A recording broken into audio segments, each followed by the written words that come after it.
everyone, welcome back to the channel. Today, we re-diving into a topic that messes with all of us at some point. The comparison trap. You know what I'm talking about. You're scrolling through your phone, minding your own business, and bam, you see someone's picture-perfect vacation, their amazing new job, their ridiculously photogenic dog, and suddenly, your own life feels a little less shiny. It's like a universal experience, right? We've all been there, feeling that little pang of why not me? Or I should be further along. Well, I'm here to tell you to stop. Just stop. And I want to do it in a fun way. Because let's be real, life's too short for boring lectures. Think of your life as a book. A really, really good book. The kind you can't put down. It's got plot twists, character development, moments of suspense, comedy, and heart-wrenching drama. It's your story. Now, imagine you're on chapter 3 of your epic novel. You're just starting to figure things out. Maybe you've met a few key characters, but the main plot is just beginning to thicken. Then, you peek over at someone else's book, and they're on Chapter 27. They're battling dragons, they've found the hidden treasure, they're ruling a kingdom, and you look back at your Chapter 3, where you just learned how to tie your shoes, and you think, man, my story sucks. But does it? No. Of course not. It's completely insane to compare your beginning to someone else's middle or end. Their chapter 27 wouldn't make any sense without the 26 chapters that came before it. They had their own shoe-tying moments, their own confusing plot points, and their own awkward first encounters. You just didn't see it. Social media is the ultimate highlight reel. It's everyone's chapter 27 all the time. Nobody posts about the time they burnt their toast so badly the smoke alarm went off, or the day they spent 4 hours trying to assemble a bookshelf and ended up with a weird-looking table. No, we post the successes, the wins, the perfect selfie that took 57 tries to get right. We're all curating the best version of our stories, and that's okay. But we have to remember that's what it is, a curated version. It's not the whole book. Let's try a little thought experiment. Imagine your favorite movie hero. Let's say it's Harry Potter. In the first movie, he's a kid living under the stairs. He doesn't know he's a wizard. He's just trying to survive the Dursleys. Now, what if he looked ahead to the final movie and saw himself facing down Voldemort? He'd be terrified. He'd think, there's no way I can do that. I'm just a kid under the stairs, but he didn't need to be that hero yet.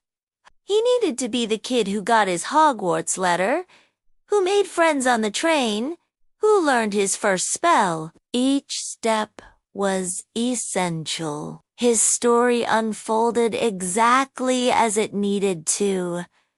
And your story is unfolding perfectly, too. Every single chapter, even the ones that feel slow or boring or painful, is a crucial part of your narrative. The job you didn't get, that was a plot twist leading you to something better.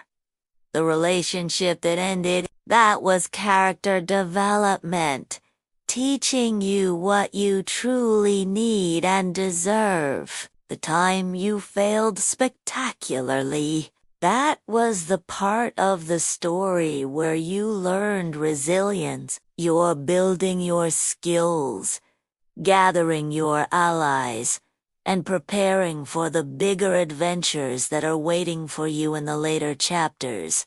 When you constantly compare, you trying to rip pages out of your own book and paste them into someone else. It doesn't work. Your journey is unique. Your timeline is your own. Maybe your best friend got married at 25 while you're still figuring out what you want for breakfast tomorrow.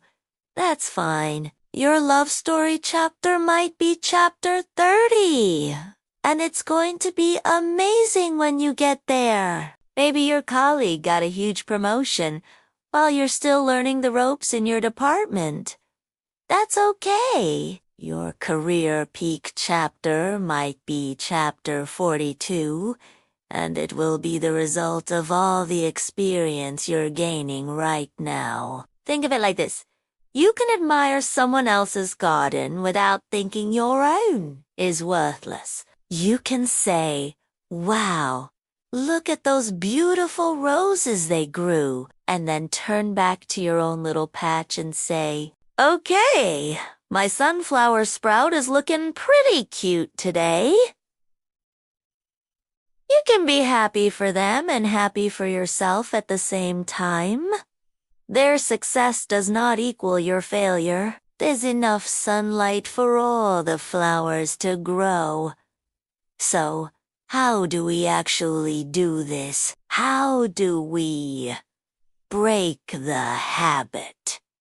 First, practice mindful scrolling. When you're on social media and you feel that comparison bug bite, take a breath. Remind yourself, this is their highlight reel. This is their chapter 27.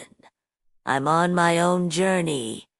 Acknowledge the feeling, and then let it go. Unfollow or mute accounts that consistently make you feel bad about yourself. Your mental peace is way more important than keeping up with someone who, unintentionally or not, brings you down. Second, practiced gratitude for your own story. At the end of each day, think of one or two things that happen in your current chapter that you're thankful for. Maybe you had a great conversation with a friend. Maybe you learned a new skill at work.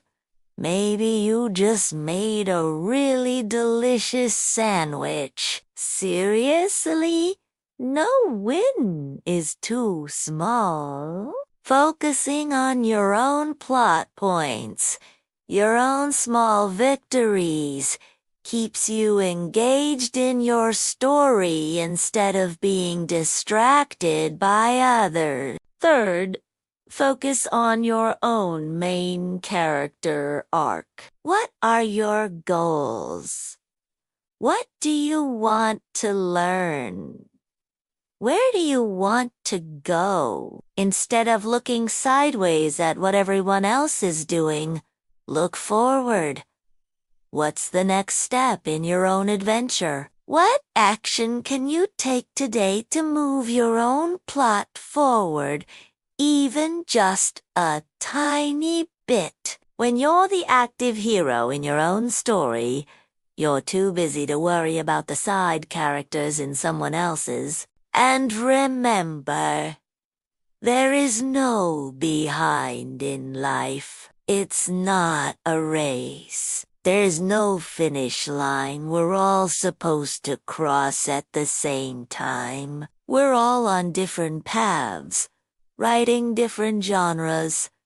Some of us are writing a fast-paced thriller, others are writing a slow-burn romance, and some are writing an epic fantasy that spans decades. All are valid. All are beautiful. Your story is one of a kind. It has a unique voice, a unique perspective, and a unique magic that only you can bring to it. Do we not spoil the ending by trying to read ahead or by wishing you had someone else's book? Embrace your chapter, whatever it may be. Live it, learn from it, and trust that it's all leading to a magnificent conclusion that is perfectly, wonderfully, and unapologetically yours. Your story is unfolding perfectly. Just keep turning the page. Thanks so much for hanging out with me today. If this resonated with you, hit that like button and drop a comment below telling me one thing you love about your current chapter. I'd love to read it. And don't forget to subscribe so you don't miss the next video. Keep writing your amazing story, and I'll see you in the next one. Bye.